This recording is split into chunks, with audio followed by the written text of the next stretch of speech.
That's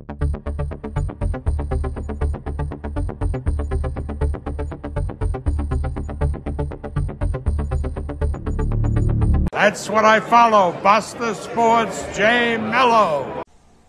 Matapos ang mapangwasak na pagkatalo at pagkatapos ay pagre-retiro ng Tyson Fury, ang mga promotor na sina Eddie Hearns at Frank Warren ay nagpaplano na magsagawa ng isang all-British fight sa lahat ng paraan. Sabik na si Hearns na makita ang nasabing laban ngunit walang epekto. Anya, inaabangan pa rin niya ang laban na iyon. Yan ang laban na gusto nating lahat na makita. Gusto natin ng mga British at ng mga mandirigma, ngunit hindi pa huli ang lahat. Sa ilang kadahilanan, hindi ito nangyari.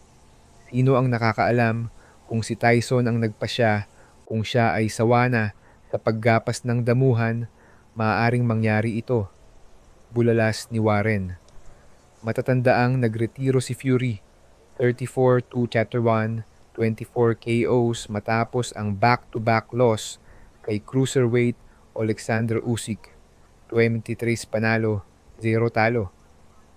Ngayon, may mga ulat na ang $200 milyong ay umaakit sa Fury na labanan si AJ, ngunit hindi tiyak kung kukunin ito ng Haring Gypsy pagkatapos ng maraming pagtatangka sa pagre-retiro. Sa pagsulat na ito ay wala pang sagot mula kay AJ at Fury tungkol sa $200 million na pitaka para sa kanilang laban. Kabayan, Basta Sports, J. Mello. Basta Sports, J. Mello. Basta Sports, J. Basta Mello. Sports, J. Mello. Basta Sports, J. Mello. That's what I follow, Basta Sports, J. Mello.